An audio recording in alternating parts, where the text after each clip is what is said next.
बच्चों, आज हम पढ़ेंगे पाठ 6 संज्ञा। एक जंगल था, उसमें चूचू नाम का एक चूहा रहता था। एक दिन वह शेर की पीठ पर उछल उछल कर कूदने लगा। शेर को बहुत गुस्सा आ गया। उसने चूचू को अपने पंजों में दबाया और कहा, तेरी इतनी हिम्मत? चूचू ने कहा, महाराज मुझे क्षमा कर दो, मैं आपके बहुत काम आऊंगा। शेर जोर से हंसा, फिर उसने चूचू को छोड़ दिया। बच्चों, आपने चूचू, चूहा और शेर की कहानी पढ़ी।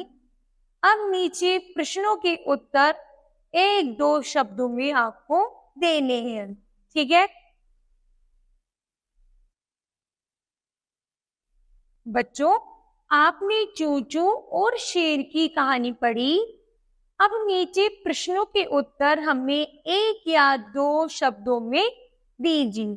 जैसे पहला प्रश्न है, चूचू कौन था? तो यहाँ पर चूचू एक चूहा था। दूसरा है, वह कहाँ रहता था?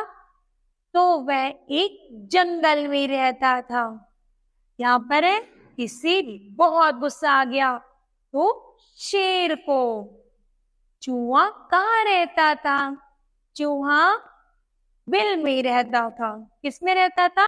बिल में। जंगल के में, पेड़ में, बिल में रहता था, ठीक है। तो जैसे आपके द्वारा लिखे गए सभी शब्द नाम है, ये प्राणियों और स्थानों के हैं। उसी प्रकार अब हम आगे पढ़ेंगे संज्ञा के भेद। संज्ञा के कितने भेद होते हैं? तो संज्ञा के 3 भेद होते हैं। नंबर 1, व्यक्तिवाचक संज्ञा, जातिवाचक संज्ञा और भाववाचक संज्ञा। व्यक्तिवाचक संज्ञा, यहाँ पर प्रश्न आता है किसे कहते हैं? तो पढ़ते हैं व्यक्तिवाचक संज्ञा, किसी संज्ञा शब्द से किसी विशेष व्यक्ति, वस्तु या स्थान का पता चलता है, उसे व्यक्तिवाचक संज्ञा कहते हैं।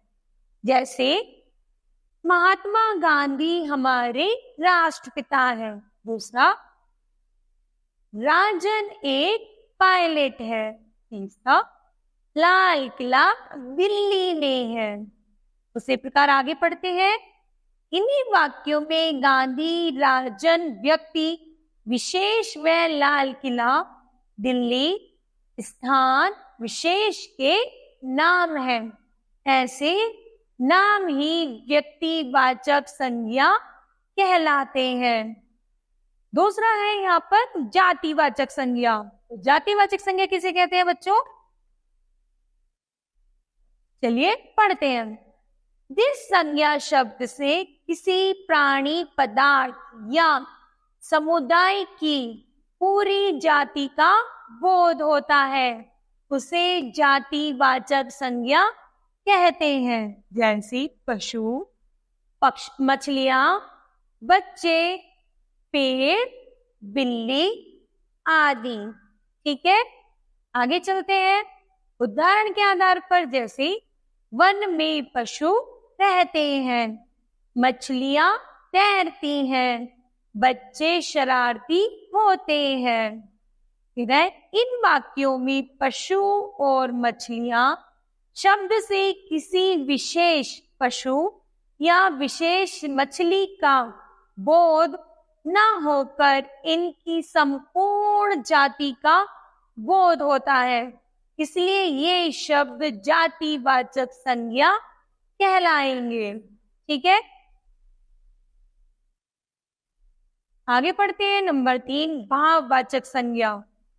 जिन शब्दों से किसी व्यक्ति या वस्तु के गुण, दोष, स्थिति या भाव आदि का पता चलता है, वे शब्द भाववाचक संज्ञा कहलाते हैं। जैसे सुंदरता, बचपन, निर्बलता, कठोरता, मिठास, ईमानदारी आदि। तो बताओ बच्चों, आज हमने पाठ से क्या सीखा? तो हमने सीखा व्यक्ति, पशु, पक्षी, कीट, पतंगे, वस्तु, स्थान या भाव के नाम को संज्ञा कहते हैं। दूसरा है संज्ञा शब्द अनेक प्रकार के होते हैं। जैसे हमने पढ़ा था भाववाचक संज्ञा, जातिवाचक संज्ञा और व्यक्तिवाचक संज्ञा। तो मुझे लगता है बच्चों आज आपको यह पाठ समझ आया होगा। धन्यवाद।